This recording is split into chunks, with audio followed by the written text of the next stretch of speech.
Hello friends, કેમ છો? સ્વાગત છે તમારું દમુસ કિચનમાં. તો આજે આપણે બનાવીશું સૌના ઘરોમાં બનતું અને મનપસંદ એવું ગોળ કેરીનું અથાણું, જે આપણે જૂની યાદ અને સ્વાદ અપાવે છે. આ અથાણું તો તમે રોટલી, પરોઠા કે થેપલા, દાળ ભાત કે ખીચડી સાથે મજાથી ખાઈ શકો છો. અને બહાર ફરવાનું જવાનું થાય ને, તો ત્યાં પણ શાકને બદલે તમે લઈ જઈ શકો છો અને ખાવાની ઓર મજા લઈ શકો છો. તો આમાં મેં પરફેક્ટ માપ સાથે રેસીપી મૂકી છે. તો વિડીયો પસંદ આવે તો લાઈક કરજો, ફ્રેન્ડ્સ ફેમિલીમાં શેર કરજો અને સબસ્ક્રાઈબ કરજો. તેમજ બેલ આઇકનનું બટન દબાવી દેજો, જેથી કરીને મારા નવા આવતા વિડીયો આપને જોવા મળે. તો મેં અહીં 1 કિલો રાજાપુરી કેરીના કટકા બજારમાં જ કરાવી લીધા હતા. અને રાજાપુરી કેરી એટલા માટે લેવાની કે તે ખાટી હોવાથી અથાણું છે ને તે બગડતું નથી. તો હવે આ કેરીના કટકાને હળદર મીઠામાં આથવા માટે મેં અહીં 6 થી 7 ચમચી જેટલું નમક ઉમેર્યું છે અને 2 ચમચી હળદર ઉમેરી છે. નમક થોડું વધારે રાખવું, જેથી કરી અને કેરીમાંથી ખાટું પાણી છે એ વધારે નીકળે, કેરી પણ વધારે સારી રહે. હવે આપણે હળદર અને મીઠું નાખેલી કેરીને સારી રીતે ચમચા વડે મિક્સ કરી લઈશું અને ત્યાર પછી તેને આપણે 1 દિવસ માટે ઢાંકીને રાખી દઈશું. અને 1 દિવસમાં વચ્ચે વચ્ચે આપણે 2 થી 3 કલાક પછી ખોલીને 6-7 વાર ઉપર નીચે હલાવી લઈશું, જેથી કરીને બધી કેરીના કટકામાં હળદર અને મીઠું બરાબર ચડી જાય. તો હવે 1 દિવસ થઈ ગયો છે અને આપણે જોઈશું કે તો કેરીમાંથી હળદર મીઠાવાળું બધું જ પાણી છે ને એ નીકળી ગયું છે. તો આપણે આ કેરીને નિતારીને પાણી અલગ કરી લઈશું. આપણા કેરીના કટકા પણ એકદમ પીળા થઈ ગયા છે, મીન્સ કે આપણા કટકા તૈયાર થઈ ગયા છે. તો હવે આપણે કટકાને ચાળણીમાં ગાળી લઈશું અને પાણી અલગ કરી લઈશું. હવે આપણે આ કેરીના કટકાને એક પ્લાસ્ટિક પાથરી, તેની ઉપર એક કપડું કે પેપર પાથરી અને પછી એક એમ કેરીના ટુકડા છૂટા છૂટા છાલનો ભાગ નીચેની તરફ રહે તે રીતે સૂકવી દઈશું. આ કટકા તડકામાં સૂકવવાના નથી, મેં અહીં ડાઇનિંગ ટેબલ ઉપર સૂકવેલા છે. ત્યારબાદ 100 ગ્રામ સૂકી ખારેક લીધી છે અને તેના ઠળિયા કાઢી અને 2 ભાગ કરી લીધા છે. અને આ અડધા ભાગ કરેલી ખારેકને 2 થી 3 વાર ચોખ્ખા પાણીથી ધોઈ લીધી છે અને પછી તેને મેં 2 કલાક માટે સાદા પાણીમાં પલાળી દીધી છે. ત્યારબાદ 2 કલાક પછી ખારેક સરસ પલળી ગઈ એટલે મેં પાણી નિતારી લીધું અને પછી જે કેરીના કટકામાંથી ખાટું પાણી નીકળેલું ને તે પાણી 1 વાટકીમાં પલળેલી ખારેકમાં ઉમેરી અને હળદર મીઠું ચડવા દઈશું. તેમાં હળદર મીઠું નથી નાખવાનું, પણ એક ખાટું પાણીમાં ચડવા દઈશું. 2 કલાક પછી તે ખારેકને મેં ચાળણીની મદદથી નિતારી લીધી છે અને તેને પણ મેં એક પેપરમાં ચત્તી સૂકવી દીધી છે. તો જુઓ, આવી રીતે હવે આપણી કેરી અને ખારેક સુકાય છે ત્યાં સુધીમાં આપણે ગોળ કેરીમાં નાખવાનો મસાલો તૈયાર કરી લઈએ. તો આ મસાલો છે તે મેં એકદમ જૂનવાણી વખતમાં ગોળ કેરી બનાવતા અને 2 થી 3 વર્ષ સુધી બગડે નહીં તેવો મસાલો બનાવવા માટે મેં અહીં 50 ગ્રામ ધાણી આખી લીધી છે અને તેને ખાયણીમાં અધકચરી ખાંડી લીધી છે. કેમ કે ધાણા છે એ ગોળ કેરીમાં ખૂબ જ ઉપયોગી માનવામાં આવે છે અને તેની સુગંધ પણ સરસ આવે છે. હવે મેં એક તપેલીમાં તેલ ગરમ થવા મૂકી દીધું છે. તેલ આપણે જોઈશે તેમ લેશું. હવે મેં એક બાઉલ લીધું છે અને તેમાં મેં 150 ગ્રામ રાઈના કુરિયા લીધા છે અને આ કુરિયા મેં મિક્સર જારમાં અધકચરા ક્રશ કરી લીધા છે અને તેને મેં બાઉલમાં સર્કલ કરી અને પાથરી દીધા છે. ત્યાર પછી મેં તેમાં 75 ગ્રામ મેથીના કુરિયા પણ ક્રશ કરી લીધા છે. તેમજ ટ્રેડિશનલ ગોળ કેરી માટે ધાણાના કુરિયા તો જોઈએ જ, તો તે માટે મેં ધાણાના કુરિયા પણ 75 ગ્રામ લીધા છે અને 50 ગ્રામ આખી વરિયાળી નાખી છે. વરિયાળીને મેં ક્રશ કરી નથી, કેમ કે તેને ક્રશ કરવાથી તેની સુગંધ થોડી વાર માટે જ રહે છે, એટલે કે થોડો સમય જ રહે છે, બાકી ઉડી જાય છે. ત્યાર પછી મેં તેમાં આખા કાળા મરી લીધા છે. તે તમારી ચોઈસ પ્રમાણે લઈ શકો છો.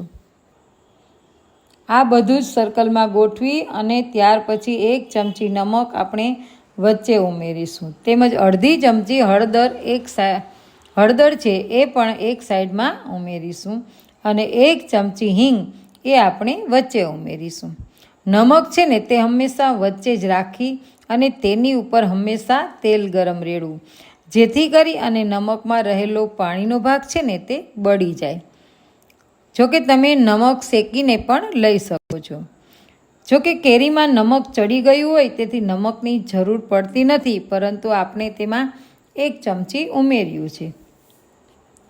હવે ગેસ પર મૂકેલું તેલ ગરમ થઈ ગયું છે અને તેને આપણે થોડું ઠંડુ થવા દીધું હતું, જેથી કરીને મસાલો છે તે બળી ન જાય. તો તેલ છે તે થોડું સતપથી વધારે ગરમ રાખવું અને તેલને આપણે નમક અને હિંગ ઉપર વચ્ચેના ભાગે નાખીશું, જેથી કરી અને હિંગ પણ સંતળાઈ જાય અને નમકમાંથી પાણી પણ ઉડી જાય. અને તેલ નાખ્યા પછી તુરંત જ મસાલાને 2 મિનિટ માટે આપણે ઢાંકી દઈશું, જેથી કરી અને તેની સુગંધ તેમાં બેસી જાય. હવે 2 મિનિટ પછી ઢાંકણ ઊંચું કરી અને પછી આ મસાલાને આપણે સારી રીતે મિક્સ કરી લઈએ. અને મિક્સ થઈ જાય એટલે જે મેં ધાણીનો અધકચરો ખાંડીને ભૂકો કરેલો ને તે આપણે આમાં ઉમેરી દઈશું અને બધું જ સારી રીતે મિક્સ કરી લઈશું. આ બધું જ સારી રીતે મિક્સ થઈ જાય એટલે તેને આપણે એક મોટા તપેલામાં લઈ લેશું, જેથી કરી અને મસાલામાં ગોળ ઉમેરવામાં સરળતા રહે અને અંદર આપણે અથાણું સરસથી બની જાય. હવે આ મોટા તપેલામાં મસાલો નાખ્યા પછી તેમાં આપણે લાલ મરચું પાવડર ઉમેરીશું. લાલ મરચું પાવડર છે ને તે મસાલો ઠંડો થયા પછી જ ઉમેરવું, એટલા માટે મેં થોડો ઠંડો થવા દીધો અને લાલ મરચું પાવડરમાં મેં 1/2 કપ રેશમ પટ્ટો મરચું લીધું છે અને અડધી વાટકી કાશ્મીરી લાલ મરચું પાવડર લીધું છે.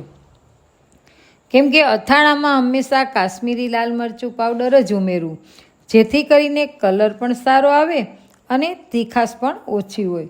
જો તમે તીખું વધારે ખાતા હોય તો તે પ્રમાણે તમારા ટેસ્ટ પ્રમાણે મરચું પાવડર ઉમેરવું. હવે આપણે આ બધો જ મસાલો લાલ મરચું પાવડર સાથે મિક્સ કરી દઈશું અને સારી રીતે હલાવી લઈશું. હવે મસાલા મિક્સ કરી લીધા છે અને તેમાં આપણે હવે ગોળ ઉમેરીશું. તો મેં અહીં 1 કિલો કેરી અને ખારેક લીધા છે, તો તે માટે મેં અહીં 1.25 કિલો ગોળ લીધો છે, કેમ કે અમારે ગોળ કેરીમાં રસો થોડો વધારે જોઈએ અને તે ગોળને મેં ઝીણો સુધારી લીધો છે અને ગોળ છે તે મેં કોલ્હાપુરી લીધો છે.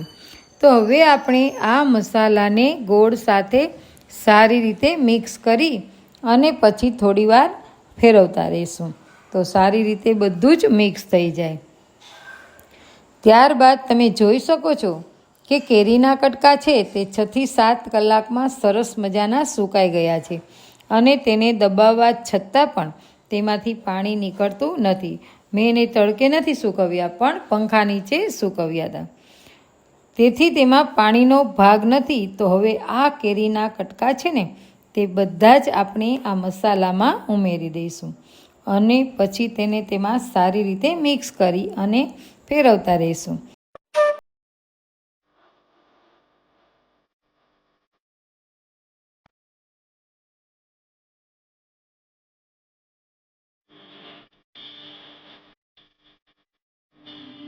અને પછી ઢાંકીને રાખી દઈશું અને ત્યાર પછી 3 કલાક પછી, એટલે કે ખારેકને પણ 4 કલાક પછી જોઈએ તો આ ગોળ કેરીના મસાલામાં એડ કરી દઈશું અને ખારેકને પણ સારી રીતે મિક્સ કરી લઈશું અને ખારેકની ઉપર મસાલો કોટ થઈ જાય ને ત્યાં સુધી હલાવી અને મિક્સ કરી લઈશું અને પછી ઢાંકીને આપણે રાખી દઈશું.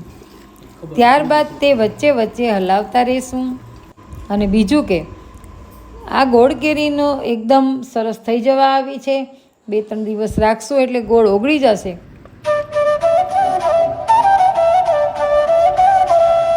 ત્યારબાદ જ્યારે ગાજરની સિઝન હતી ને ત્યારે મેં ગાજરનું ખમણ કરેલું. તે ખમણને મેં 2 થી 3 વાર ચોખ્ખા પાણીથી ધોઈ અને અડધી કલાક ગરમ પાણીમાં પલાળી રાખેલું, સરસ સોફ્ટ, જેથી ખમણ સરસ સોફ્ટ થઈ ગયું. હવે આ ગાજરના ખમણમાંથી મેં પાણી નિતારી અને જે કેરીનું ખાટું પાણી હતું ને તે એમાં 1 કલાક ખાટા પાણીમાં પલાળી રાખેલ, જેથી તેમાં ખટાશ, નમક અને હળદર ચડી ગયેલા. અને 1 કલાક પછી ખમણને ચાળણીમાં મેં નિતારી લીધું અને પેપર ઉપર સૂકવવા રાખી દીધું. આ ખમણને સુકાતા લગભગ 12 થી 13 કલાક થઈ.